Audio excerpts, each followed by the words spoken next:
Democracy That Delivers is brought to you by the Center for International Private Enterprise. Now, to your host.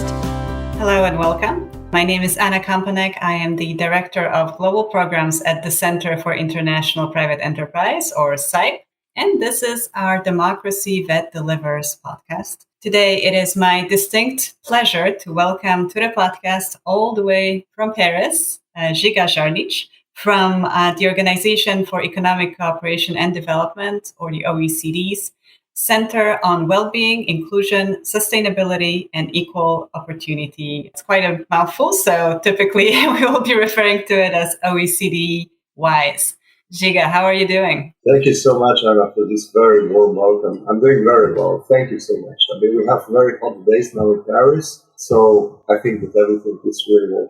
Wonderful. Good to have you. The series is specifically designed to capture and share best practices and lessons learned on how local private sector organizations can weather disruptions in the times of crisis and uncertainty. And COVID, obviously, for OECD and non-OECD countries alike all around the world, really has tested the resilience of countries, businesses, organizations, individuals. And today we'll talk a little bit more about the resilience on that perhaps somewhat higher structural level, country level, and also how it affects businesses and organizations, leveraging the tool that OECD-WISE recently released, and Giga will tell us all about it. So with that, Giga, let me turn it over to you perhaps for a quick introduction. Please tell us more about OECD-WISE and its focus on resilience in particular. Oh, Anna, thank you so much for asking. So, it's true, I'm coming from the OECD-WISE Center, and it's a fairly new center, and we have created it around summer of 2020. But, even though it's a rather new center, it hasn't really been built from scratch. And it brings together quite wide expertise in different areas, focused on well-being, inequality, sustainability. So we really try to connect the dots between different teams across the OECD. And as you said, its name is rather straightforward. I mean, it stands for well-being, inclusiveness, sustainability, and equal opportunity. So it's quite a lot of things that we cover, but we try to stay really focused. And where we really try to be focused on is how to best use the data to support policies, but also to inform the public, to help governments better communicate, interpret what's going on, to track progress on their policies, and also to support businesses to make a better sense of all these different measurement frameworks that are around there, with all that abundance of data that we've seen now emerging, to really track well the progress, not only in economic terms, but also more in social and environmental terms. And I hope that this explains reasonably well where we are coming from, but I'm happy to say a little bit more if that's relevant, how precisely actually we do that. I don't know, Anna, would that be of interest perhaps? Please go ahead. Yeah.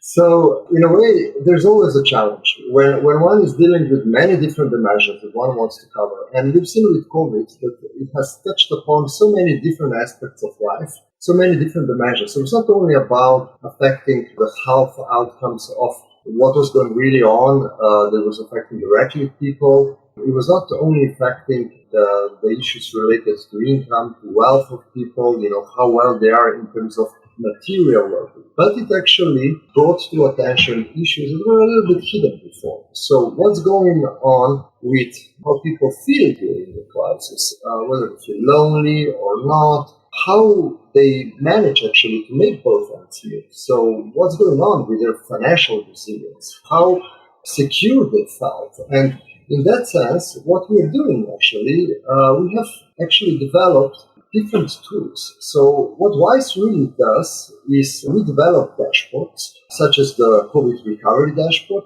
Then we do provide frameworks. For example, we have recently released a social performance metrics for businesses. Then we do generate new evidence, because what COVID has shown is that we really need more timely, more accurate, more disaggregated information. So we are exploring new techniques with nowcasting of income inequalities or using survey-based data and so on. So all that in a very good faith to provide strong guidance tools to basically help communicate better on progress, so where we stand, and not focus only on statistical averages. Right? So this is pretty much what we do. Yeah, and that's a very important point. Having trustworthy, reliable, evidence-based data, it's really, really crucial, especially in today's world where there's so much disinformation or perhaps data that's not of the highest quality. OECD, I think, has really carried out great efforts to make sure that such data on a variety of key topics is available and can be an inspiration for action globally. So you mentioned several different dashboards that you've worked on. And the one we wanted to touch upon specifically in this conversation is the recently released COVID-19 recovery dashboard. Can you tell us a little bit more about that? Obviously podcast is not a visual medium. We will post a link to what it is, but if you could help our audience understand, what does it look like? What kind of indicators it covers? And why is it important to measure such things in times of crisis and as we hopefully are getting into the recovery stage? Yes, thank you so much. So indeed, my immediate and perhaps somewhat witty response could be, so why do we need another set of indicators? If I just said that there's a world, plenty of frameworks and data around there. So instead, how can we actually channel all these streams into one river, if you wish? So that's what we are trying to do with this dashboard. So it's a set of indicators. It's not one single indicator. And we paid a lot of attention that we selected the right indicators that were not too many. So it's a set of 20 indicators. And what is important is we consider 4 dimensions. And for each dimension, we have 5 indicators. And why?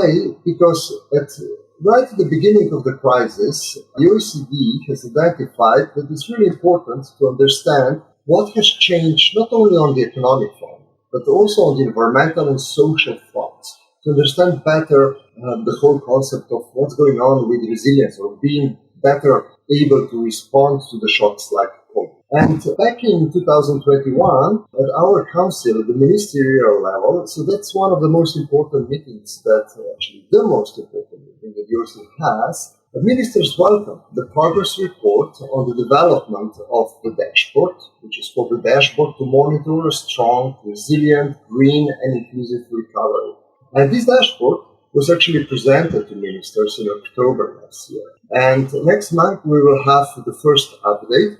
And to give you a short glimpse of it, what is it all about is really to provide a high-level overview of progress in the recovery from the pandemic and the associated economic crisis, and also to understand better what are the factors that actually determine its success in building back better.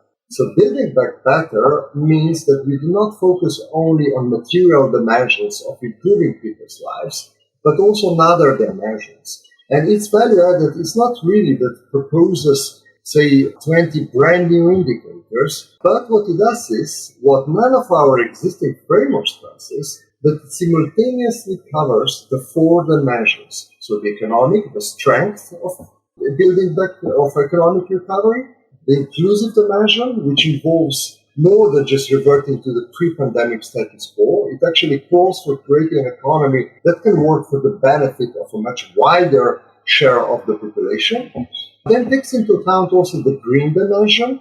That is really important, for considering how to align these short-term recovery efforts with something that is we call more of a long-term ambition to achieve a people-centered green transition, or if you wish, to meet the 2030 Agenda Sustainable Development Goals in that respect, and the Paris Agreement goals as well on the climate change. And in that sense, the ministers have found it very useful as it provides a high-level pictures of some of the key priorities that one should focus on in the recovery. And just to conclude, it's worth noting that we really try to make a spin of focusing on the quality of the recovery rather than on quantitative type of issues. So quality will mean it has to be multidimensional. It needs to go beyond the GDP metrics. I'm not saying the GDP is not important. It is very important for what it was designed to measure, but we need to expand beyond that scope. And this actually is really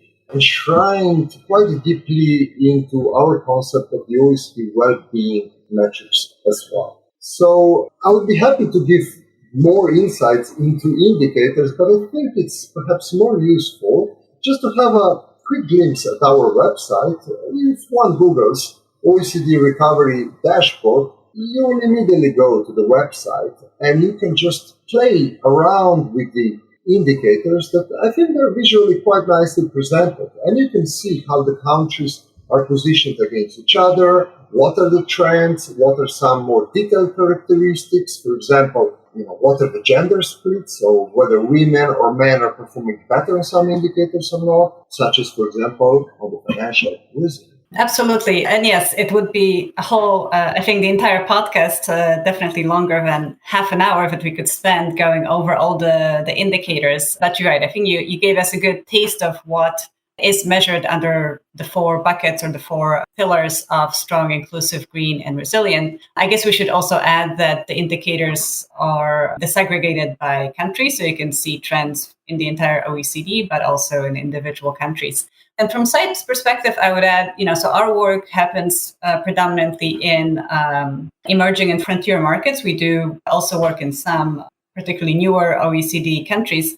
But I would add, I see, quite a bit of value in it also for countries who may not currently be OECD members, but may use this index as an inspiration for what kind of indicators they should be tracking themselves. To that end, you mentioned the dashboard, has been out for a few months now. In fact, you're getting ready to prepare an update. Could you give us a sense of how it has been used, with an understanding that, OECD's primary audience are governments, policymakers? That's a very good question, because we are not designing the tools just to keep them on the shelf, but they need to be actually used in practice.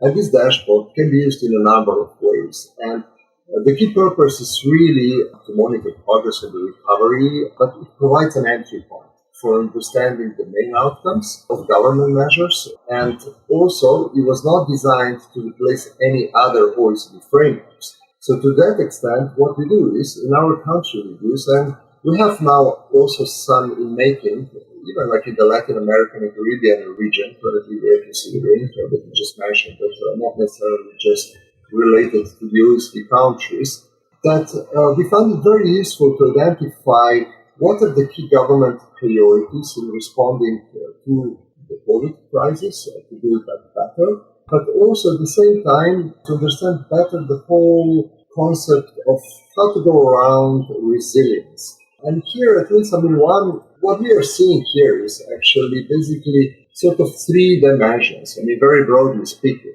because there are many definitions out there of what resilience could be or not. But what we really understand by it is that first it's important to understand what type of information can be useful by governments, by people, by businesses to understand how to absorb the shocks like COVID. Then the second would be to really screen for the factors that help you to adapt to new circumstances. And finally, also, there must be a component of how agile you are to transform structurally. So how to transform, having a little bit more the long-term insight in that sense. And one thing that connects us very well in that direction is because sometimes we are talking about the actions that we can see that governments can take on by themselves, so internally with national policies, but there are many transboundary effects as well. Policies trigger other policy responses by other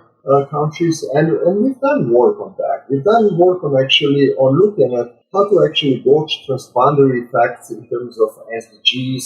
In the SDG context, we have a working paper on that as well. And on the other side, we recently also worked very closely with business coalitions, such as Business for Inclusive Growth and the Council for Inclusive Capitalism, to understand better how we can support the whole transition towards harmonization of different matrices on, producing not only the economic KPIs, but also the environmental and the social KPIs, and how these two are sort of, brought together. And this is basically the essence of the recovery dashboard. We look at the 4 dimensions at the same time. There is no cherry picking. And there should be no room by itself for greenwashing, for social washing.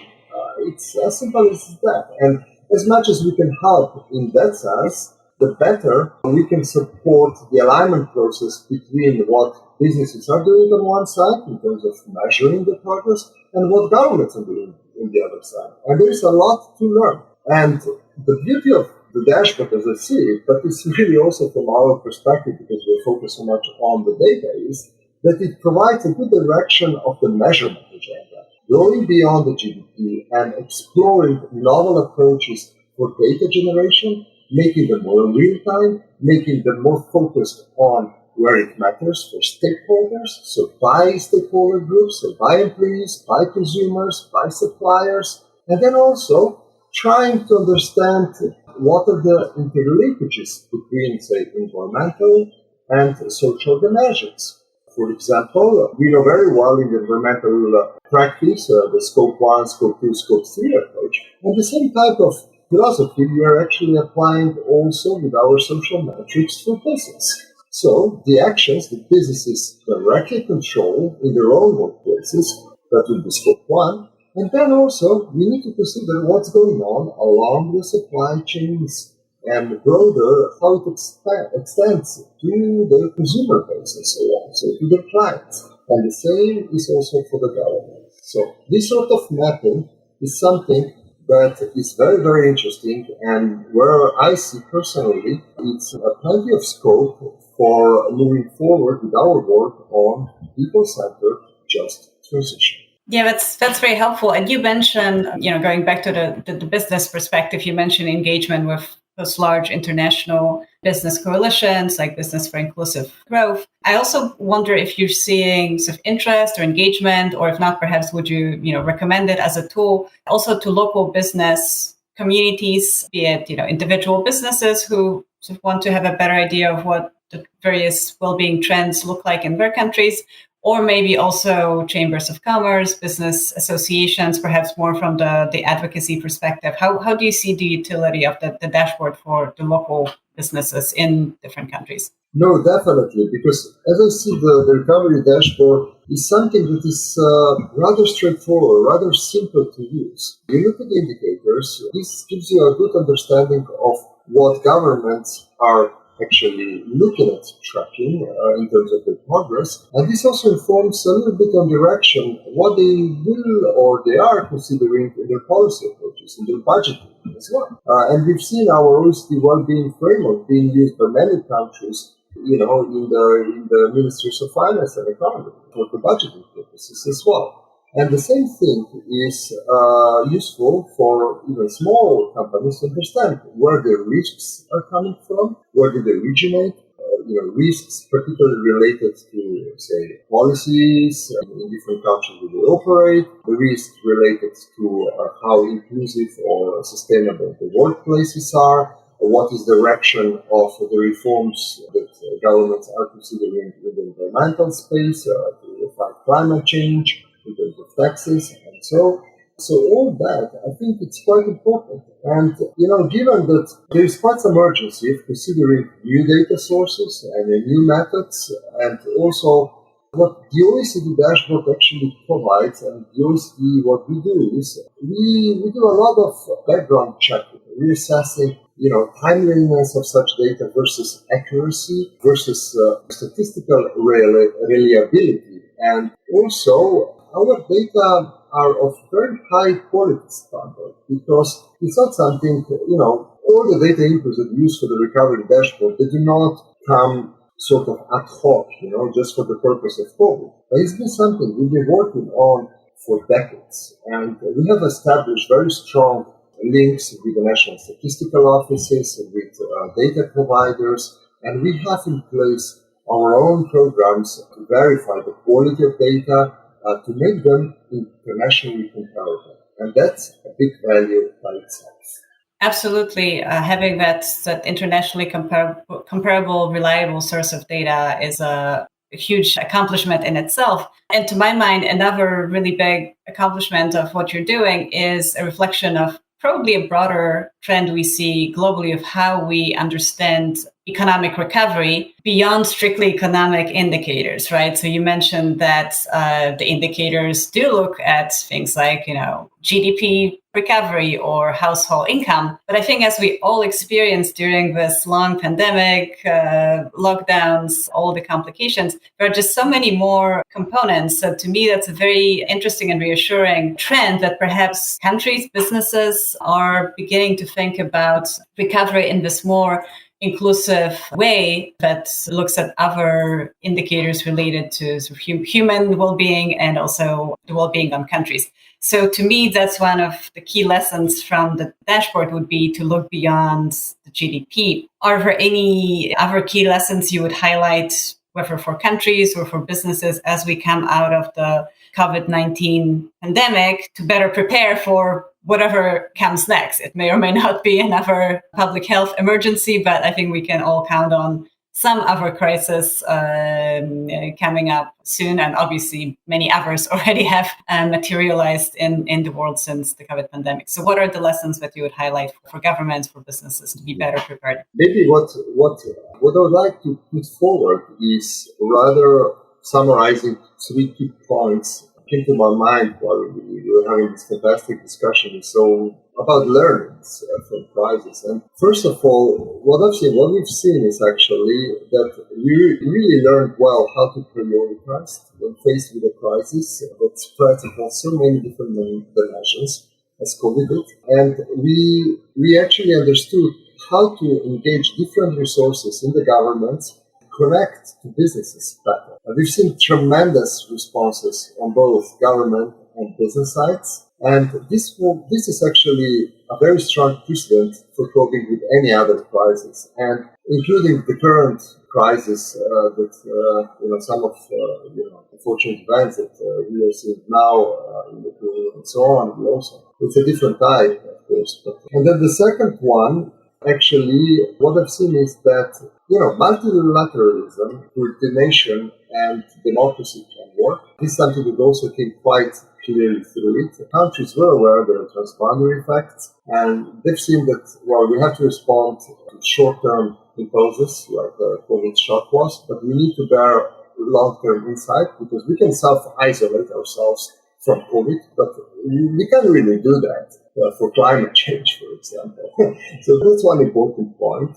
And then the third one is it's very important to be informed on a real-time basis with good data. So with the data that is internationally comparable, that is of analytical superior quality, that provides enough details that we can actually understand the effect by groups of people, by those that are in the lower income cohorts, and those that actually are perhaps just coming to our countries or leaving the countries, or across different minorities and so on. It's very important not to put everyone just in the same basket. So I think that these 3 points are rather straightforward when I pull them through our discussion like this, but they're much more difficult to really implement in daily work with policies, and even less so in the national. And this is something that we're really working towards. Very well said. As we are sort of slowly coming to a close, my other question would be about the distinction between 2 terms that are trending. So one of them we devoted most of our discussion to, being resilience. But then another term you hear very often is sustainability, which perhaps has this flavor of longer term well-being. How do you see the distinction between the 2? Does sort of resilience flow into sustainability? Is there a hard dividing line between the 2? Give us your thoughts on that. So first of all, each time when sustainability nowadays is mentioned, people now refer to environmental sustainability. I remember 10 years ago, it was economic sustainability. It was non-inflationary type of sustainability. So we've seen improvement in that sense. But each time that I see that this term, we add to it the social sustainability as well. And I think that resilience really encompasses the whole picture on that. But maybe what it adds to it is the importance of, how well we can be prepared for the shock. So how well are we actually addressing the pre-existing failures of the system, so pre-existing inequalities, pre-existing malfunctions that led to undesirable outcomes for people, for the environment. And then the other point is actually sustainability by itself does not say much about our agility to transform. And this is what resilience really brings into it. So how quickly can we bounce back after the shock, so that the shock actually does not keep us off the long-term track too much and not for too long. And this sort of agility, I think, it's really something that resilience adds on top of considering the sustainability that encompasses, say, economic, environmental, and social dimensions. Well said. Thank you so much. All right, final question. For listeners who would like to learn more about the work of OECD-WISE and the Recovery Dashboard, where should they go? Well, you Google OECD-WISE Center and you will land on our website almost directly. And if that doesn't help, just go to the OECD site. Just, click it. Wonderful. And we will be happy to do our part to help promote this resource and all the ever useful indicators, resources, publications that come OECD-WISE and beyond. As I mentioned, we find them as a hugely helpful tool in our work around the world. So keep up the good work. And Žiga, thank you so much for joining us today. And many thanks to the audience for tuning in. Thank you very much. Pleasure was all mine. Democracy That Delivers has been brought to you by the Center for International Private Enterprise. For more information, please visit cipe.org.